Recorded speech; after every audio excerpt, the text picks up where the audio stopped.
آقای قزوینی و وجدان انسانی.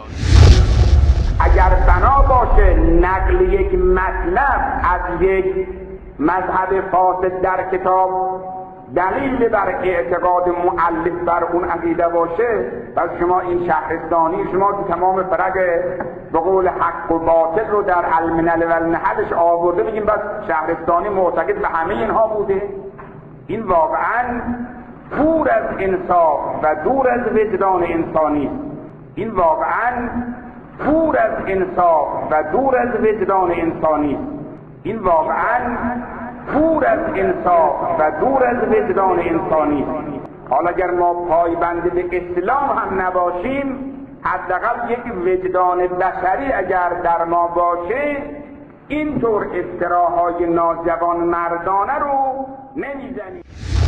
اکنون بیایید با هم ببینیم که چگونه آیت الله قزوینی بیشرمانه مرتکب همان کاری می شود که خود آن را مغایر با وجدان انسانی می داند.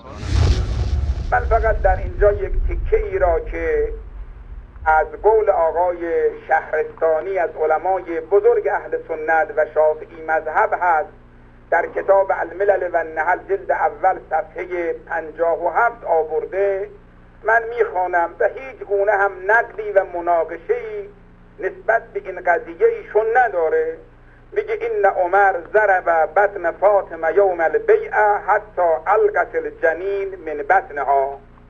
خلیفه دوم آنچنان بر شکم صدیقه طاهره فاطمه زهرا زد که جنین در رحم سقط شد و کان عمر یسیح، عمر داشت فریاد میزد احرقوا دارها به من فیها، خانه فاطمه زهرا را با تمام کسانی که در خانه هستند آتش بزنید. بعد این جالب است، و ما کان فی الدار غیر علی و فاطمه و الحسن و الحسین و زینب، و در خانه جز علی و فاطمه و حسن و حسین و زینب کسی دیگری نبوده.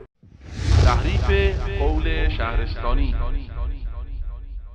شهرستانی عقاید فرقه نظامیه که یکی از فرقه های شیعه می باشد را بیان می کند و در موضع رد فرقه نظامیه و یکی از بزرگانشان به نام ابراهیم ابن یسار می گوید: وزاد في الفرية فقال إن عمر ضرب بطن فاطمة يوم البيعة حتى ألقت الجنين من بطنها، وكان يصيح أحرقوا دارها بمن فيها وما كان في الدار غير علي وفاطمة والحسن والحسين.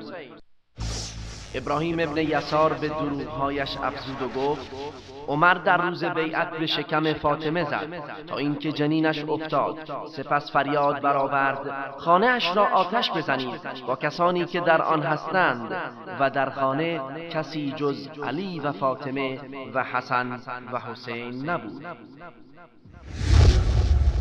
آیا این است وجدان انسانی که آقای قزوینی دم از آن میزند؟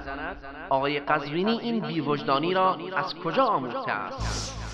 خدا به شما فکر بده، عقل بده، کم وجدان. این واقعا دور از انصاف و دور از وجدان انسانی. خدا به شما فکر بده، عقل بده، کم وجدان. این واقعا دور از انصاف و دور از وجدان انسانی. خدا به شما فکر بده، عقل بده، کم وجدان.